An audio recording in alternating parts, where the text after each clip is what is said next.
Hey, I don't want to speak about Jack Harlow's album. No, you know what? Can we do this? Is anyone in the Discord right now?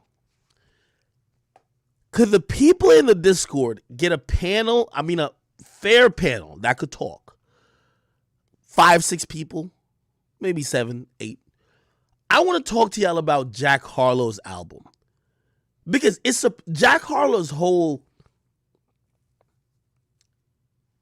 career is kind of been confusing to me. Remember all the praises I gave Jack Harlow? I'm like, yo, he's going to be the accepted one. He's the next. A lot of people been supporting the tracks. It was like, he's the next. People like the Churchill Down song. I just played it. But you know what just happened recently? He dropped the project. Well, first of all, there's a couple things. And I watched on social media. I'll show you because you'll be like, you're making this up. I'm not making this up. So let's go to the Shade Room. Okay.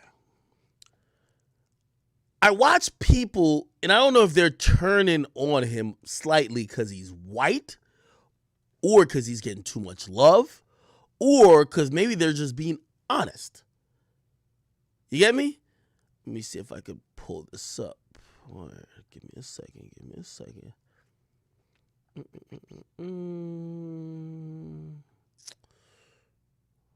Maybe it was my page, and I don't know. I don't think it was my page. But I'll look. We have a lot to talk about. By the way, also rest in peace, Kevin Samuels. We'll get into that shortly. So, I don't know. So there's a video of Jack Harlow. I posted it where he was being carried across. I don't know what you call this, the field at Kentucky Derby, and there was 2 black dudes. He was hanging over their shoulders, and I remember I didn't see this. I didn't even read these comments on my page initially. I read it on other people's page, but everybody was just racially motivated. And for me, one of the things I felt like Jack Harlow is going to win. Did y'all watch a Breakfast Club interview with this guy? He's the nicest guy on earth. It's like you have to be a hater to not root for him. So I looked at that and I'm like, oh, everybody's going to love this guy. Like, bro, when you're that likable, you're that nice, you're that witty, you still fit in that cool bracket, you're going to win. And he drops his album. I see everybody say, yo, this shit ain't popping. This shit whack. We don't like it. Then I see like this, which I think is dope. He's from Kentucky. He's from Louisville. We only know like 2 other people from Louisville. We know Bryson Tiller. Who's the other person we know from Louisville? Is ESTG from Louisville? We don't know too many people. Hold on, give me a second. I'm going to pull the comments up over here.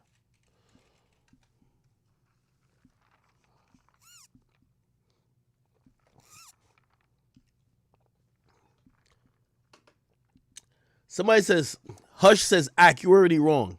He's not even going to debut at number 1. We'll talk about his sales. Actually, I'll talk about it now. So, Jack Harlow was predicted. So, I have to tell you this because this is kind of new. We won't see it frequently. I want you to understand what I'm saying. Please just stay here. One of the reasons, and I'm not digging back up old beef. Again, this particular person, we squash beef. A lot of the stuff with me and Meek Mill, like, I ain't gonna lie, when me and Meek were talking, while we even squashing, Meek was like, yo, how the fuck you know I was gonna go sell this? Like, yo, nigga, you predicted that my album was out 30 minutes. Let me give you, and y'all always know me. Bro, I'm here to just tell y'all the truth behind this music industry shit. I'm gonna make my money regardless.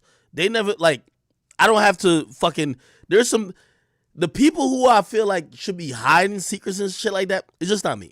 So I'll tell you what it is.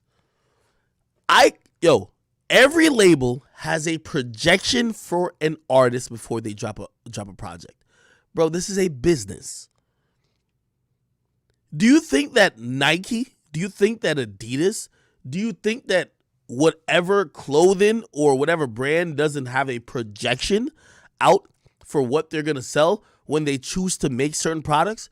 Do you think that Nike is going to make a billion LaMelo, I don't know if he signed with Nike, but a billion LaMelo ball shoes when only probably about 2 million are going to get sold? No, you would be in the hole. It's business, people. I don't know why people think the music business is so like, yo, everybody look at the music business like it's Illuminati.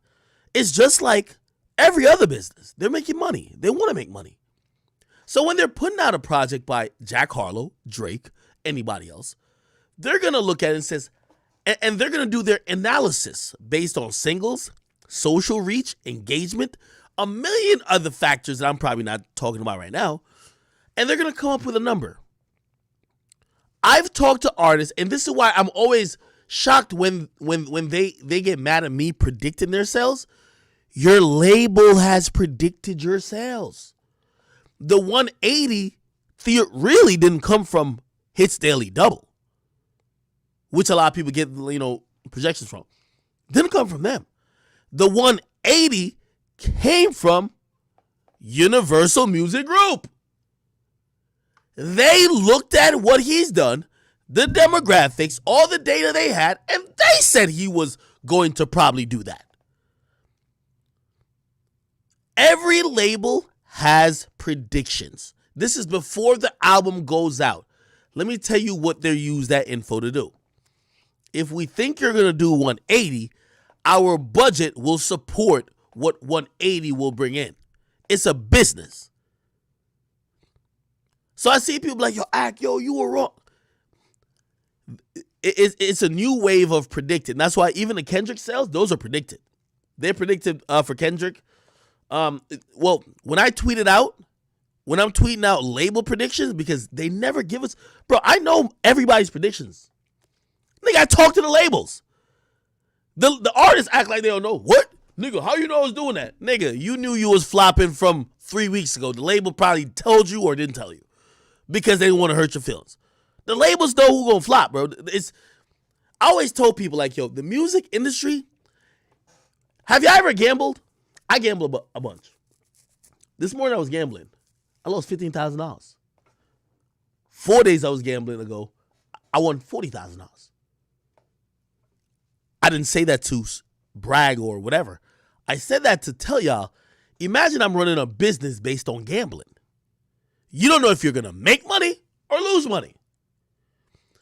You can't sustain a business gambling.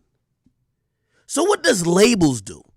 Labels have to reduce the parameters in their business that they can't 100% either predict or guarantee. Gambling is not a business. What do? The labels own part of all the streaming services. That's reduced. If the labels, it wouldn't happen, but say the labels, say Universal submitted, I don't know, 10,000 entries for possible playlisting from Apple Music. If it was gambling, say Apple Music only picked 500 of those. For that year, you're going to be losing a lot of money. Because now, you're not going to be getting all those streams that those DSPs are going to be pretty much like, allocating via playlist. You get what I mean? So, you know what they do? With their catalog, they leveraged it to basically own and control leveraging interest with Apple and Spotify. That's how it works. In music, you have to take out the gamble. When a label say they're gambling, they are gambling in certain sense, but they're not gambling with their overall business. As I told you this before, they'll sign 10 artists, that one becomes good. And the good artist pays for the trash artist. But they're never gambling with the other cogs in the system. They're not gambling that, are y'all going to fuck with, Jack Harlow's hot, but are y'all going to fuck with it or not? So the point what I'm trying to tell you is that the 180 comes from Atlantic. I believe he's on Atlantic. It comes from Atlantic. So Atlantic is like, all right, yeah. All right, we got him pegged for 180 based on the sales from this, based on whatever, based on the love the DSP is going to give. This is always where I tell y'all, and I'm breaking down sales. And by the way, I seen somebody recently say, well, why are you still talking about sales? Why don't y'all talk about streams? Streams are basically sales, brother. It's just that we're gonna use bigger numbers. If it's not selling well, it's probably not streaming well, unless it's like an artist like MGK, where half of his sales is gonna come from actual purchases. So it's still the same numbers. So I always look at artists and I laugh and I'm like, you're mad at first week sales, but all you brag about is having more money than people. You shouldn't brag about numbers at all then. If an artist never bragged about numbers, we don't care. We shouldn't care about sales. But all these niggas say, yo, I got more money than him. I'm the biggest boss. I got like, yo, I made $10 million off that. Well, let's see if you really made $10 million. So anyway, get back to Jack Harlow. His label thought he was going to do 180.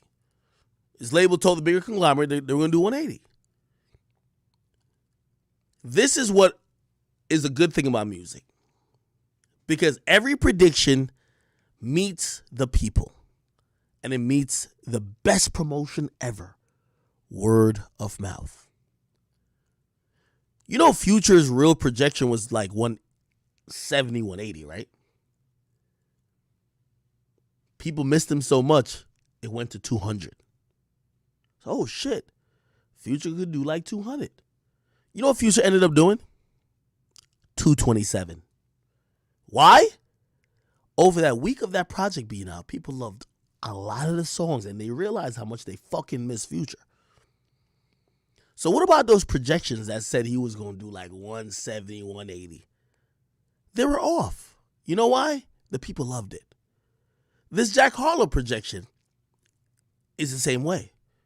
The label projected he was going to do 180. You know what's happening? And that's why I want to talk to people about it. I want to talk to them on Discord. That 180 is turned into 120, 130. How are you losing 50K sales in the first week? It's because, by and large, most of the conversation about Jack Harlow's album is that it's mid. Is that it's underwhelming. Is that he didn't deliver. That's the facts. It is what it is. We could talk about it. But what's happening, his sales, you're not going to do 180 if people ain't rocking with it. Because the first day sales was like, bing. Everybody's talking about it the second day. If nobody's telling you like, bro, you got to go listen to Jack Harlow. If everybody say, oh, this shit, man, this shit was forgettable. If there's no song catching after the first day. This is how volatile first week sales are. Jack Harlow's about to sell 50,000 under what he was projected before his album went out because he didn't deliver. And nobody's going to talk about it like it's amazing. So the word of mouth promotion won't help. The best promotion, I keep telling you, is word of mouth.